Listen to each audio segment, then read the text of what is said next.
I've always thought that Pookie and Ray Ray was basically the young man or men that were like in the projects that had several kids, didn't care about working, just didn't care, very nonchalant, had no desire to do a whole lot. Women would take care of them, and they just were degenerates. I thought that's what Pookie was, right?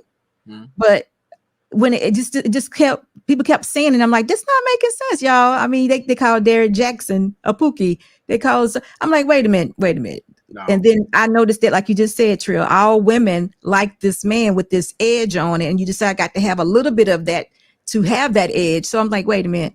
So is Pookie really the face of the community now, or no?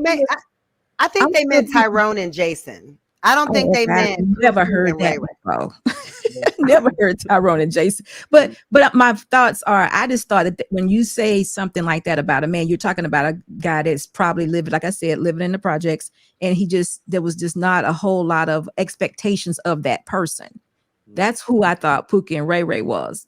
But now I don't know why we call him man Pookie and Ray Ray, because that could be any man at any given time in any given situation. So why are we still, I don't think so though.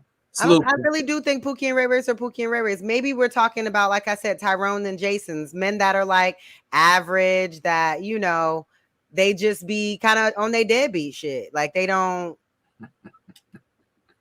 disrespectful, but they not like degenerate, Yeah, no. I think the Pookie and Ray Ray narrative, like, just to dumb it down a little bit more, I think it speaks to selfishness. Yeah. More so than a lifestyle, right? Just like we talking about deadbeats, we talking about somebody that's gonna look out for me. I ain't being considerate.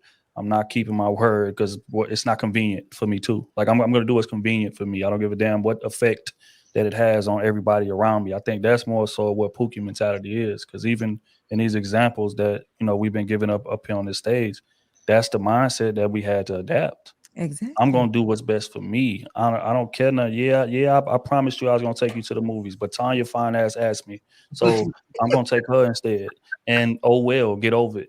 Yeah. Right. And you would think that type of behavior, that type of selfishness, that type of narcissism, even though I hate that word to get thrown around too much, but that type of narcissism and selfishness would run that woman away or run women away. But that brings them to you because now it's gonna feel exclusive to be with you. Because you're just dismissing women left and right in an unapologetic way. And it's just like, well, if I could find a way to stick around, what does that say about me? I must be of high value if I can do that. And these ain't just regular ugly women that he turning away. These is attractive women. Some of them look better than I do. So if I can find a way to stick around in this man's life, it must mean that I'm somebody of importance or I'm somebody of status. So I'm going to shoot for that. That's the psychology behind it. And I know because men think the same way on the opposite end. Just like Kayla talking about that nerdy girl in science class. She might be dope as hell, funny as hell. She might be pretty just with a little tune-up. She don't know how to dress, crooked ass glasses on her face, hair all over the place. Her glow up gonna be fire. If you get her right, she could go from a 6 or 7 to a 9.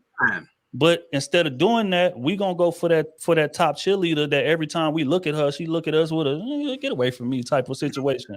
Why? Because it's gonna mean more to get her. I'm gonna get more points for getting her than this nerdy girl in science who I can get at the drop of a dime whenever I want. It's more of a status statement to get that. And that's the psychology. So that's why I tell people all the time, it's all about leverage. Can you create the illusion of exclusivity? And people who master that tend to have success dating wise. But unfortunately, you got to adapt some Pookie-ish traits and some unapologeticness and some selfishness and some I'm going to do what's convenient for me. Don't give a damn what effects it has on everybody else in order to get those results. It's unfortunate, but it's the truth.